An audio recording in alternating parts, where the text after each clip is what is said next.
Chapter 12, A Place to Stay.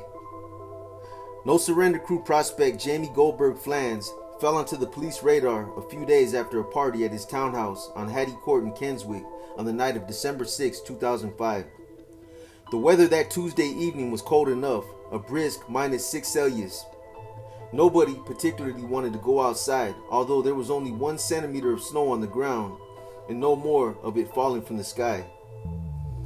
20-year-old Mary Thompson was bracing herself for another bleary winter night of partying when her sometime boyfriend Bobby Quinn called someone on his cell phone and passed it over immediately to her, covering the receiver with his hand. Quinn was a close friend of Cameron Acorn. The former Killer Bees member, Boxer, had fast-tracked to full patch status in the No Surrender Crew. That night, Quinn told Mary to tell the person on the other end of the line to hurry up and drop by, and to bring along an 8-ball of cocaine, slang for about $250 worth of the drug. Mary said her piece, but the man on the other end still didn't want to come. It was late. It was cold out. He didn't have the money for a cab. There would be other parties. It was always party time at the townhouse on Hattie Court. "Come on over," Mary urged him as Bobby stood nearby. "Come on over." The man on the phone clearly didn't want to oblige, and Mary passed the phone back to Quinn, who began pressing him. Half an hour later, a white cab from Paul's Taxi pulled up in front of 45 Hattie Court, and a short, chubby black man in his 30s got out and walked towards the front door. Mary was standing at the top of the steps leading to the main floor, and hers was the first face that the visitor saw when he came through the front door. Next in his line of vision were Cameron Acorn and Pierre Carletto, Aragon of the No Surrender Crew, then Quinn and an acquaintance of his named Randy Brown. Boxer and senior members of the chapter were down in Toronto, miles away from the party. "You know my girlfriend?" Acorn asked, his words sounding more like an accusation than a question. "Yeah, my girlfriend."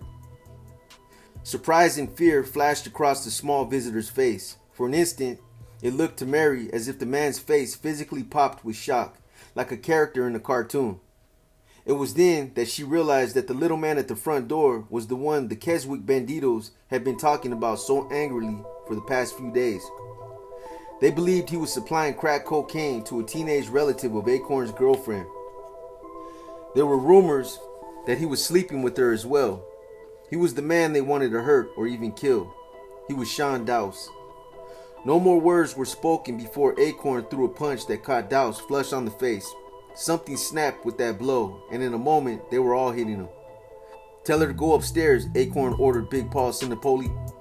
As Big Paul ushered Mary upstairs, she could see Acorn, Quinn, Aragon, and Brown dragging Dowse into the basement. "I'm sorry," Dowse yelled as he disappeared out of sight. Mary filled her palm with sleeping pills and swallowed them fast. She felt no effect whatsoever as she looked out her window into the pitch black sky. She saw nothing but what appeared to be a full moon far off in the heavens. She could still hear Sean Dowse screaming from the basement. A few moments later, there was the sound of vomiting in the upstairs bathroom. Her door opened and she saw Bobby Quinn. Blood was smeared onto his shirt and pants, and he was shaking like a child. "So what are you going to do?" she asked. "Are you going to have to kill him?" The silence that followed was enough of an answer. She wondered again if she was going to be killed too, once they were done with Dowse. She was a witness. Who would miss her if she vanished that night? Quinn left, and then she could hear his retching as he walked down the stairs and back into the basement. Not long after that, Mary heard Sean Dowse scream, "I'm fucking dead." Finally, the shouting stopped. Mary wasn't sure who it was that went upstairs to her room and announced, "It's over." She was led downstairs past the blood on the front landing and basement stairway into the furnace room. There, Acorn, Quinn, Aragon, and Brown stood around something wrapped in a coarse beige fabric that looked like burlap. It was in the shape of a short body with a strap at its foot and chest area. There was no face visible, only fabric. Blood was splattered all over the men's bodies, and Aragon bled from a slash on his arm. They flipped Dowse's motionless form over so that he lay face down. Although he was apparently dead and wrapped in cloth, they still didn't want him looking at them. Mary stepped towards the canvas package and gave it a kick. Then she heard herself say a word she didn't normally use, "Ninja." She felt horribly ashamed of the kick, and even worse about the racial epithet as it passed her lips, but she prayed that both would be enough to keep her alive that night. Mary had been living in the townhouse and didn't have anywhere else to go, even if she had been allowed to leave. The next few days for her were lost in a massive cleanup. It wasn't so hard to kill a man, but mopping up afterwards was a huge task. Everything had to go, even the washer, dryer, and the carpet, until only a computer desk remained. A fresh coat of paint was splashed onto the basement walls, and at some point, among all of the garbage, Sean Dowse's body was carried away. Mary didn't wear a watch, so it was impossible for her to gauge when Goldberg Flans first appeared back in his townhouse. Goldberg had every right to be angry at his biker brothers. It was bad enough that they had murdered someone, but to do it inside a residence connected to the club and smear the place with DNA was monumentally stupid. Still, Goldberg was only a prospect, while Acorn, Aragon, and Sinopoli were all full patch members. He might be smarter than the others, but he still knew his place. When Goldberg saw Mary scrubbing the mess, his words were gentle. He presented her with cleaning supplies: Comet, cleanser, bleach, heavy-duty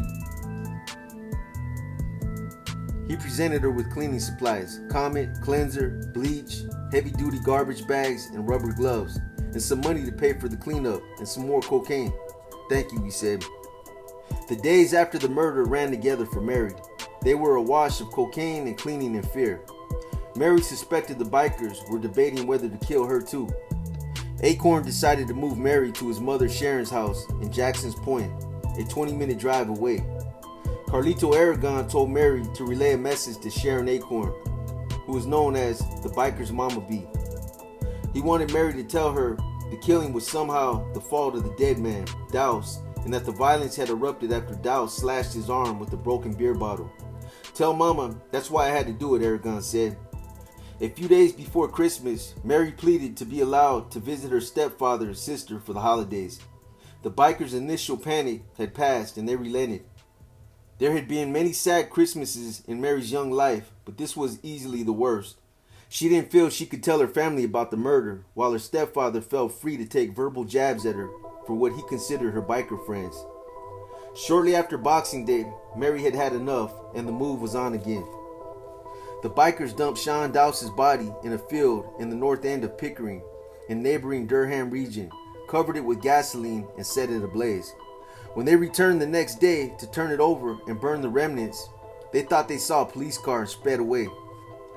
Once the body was discovered by a man walking his dogs, the next day it fell to Dr. Michael Palin, the chief forensic pathologist for the province of Ontario, to determine the exact cause of death. As he unzipped the body bag and considered the man's physical remains,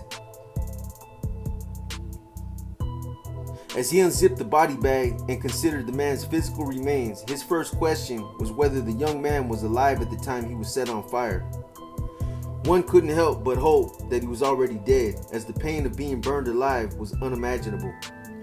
Wedged deep into the dead man's mouth was a folded fabric gag, soaked in saliva and blood. It had been crammed in so tight that it had forced the man's tongue deep into his throat. Hemorrhages in the whites of his eyes were signs of possible blunt force trauma. There were lacerations above the eyebrows. His nose had been broken. There was deep bruising to his rib cage and neck, and his jaw was broken and dislocated. All undisputable proof that he had suffered a hellish beating. He had met an unthinkable death, but it could have been even worse. Merciful, there were no traces of soot in his airways, suggesting to Palin that Dowse was dead at the time his body was set afire. An examination of his neck and voice box yielded no evidence of strangulation. Elevated amounts of cocaine in his system indicated he was high when he died. Hopefully, that acted as a buffer against at least some of the pain. On December 14th, Dowse's wife, Melanie, finally reported him missing to the York Regional Police. Soon after she spoke with them, an odontologist or forensic dentist compared the dead man's teeth to Dowse's medical records and found that they matched. The murdered man was officially identified as Sean Dowse, a tool and die worker at Chrysler in Bromella, northwest of Toronto, and a father of two. York police also knew him as a small-time crack cocaine dealer and user. Those who were familiar with Dowse's family knew there was much more to his life than a few pages of police files. Sean had been the only one of Veronica and John Dowse's 5 children who was born in Canada after their immigration from Jamaica. His parents were proud of how hard they had worked to give their children better opportunities in their chosen country. That work had paid off financially in the form of successful auto body shop and real estate investments that included shares in a golf course.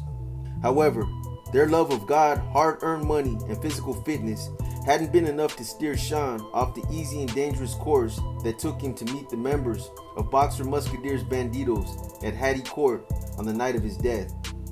Mary was consumed with guilt and needed a refuge from Keswick.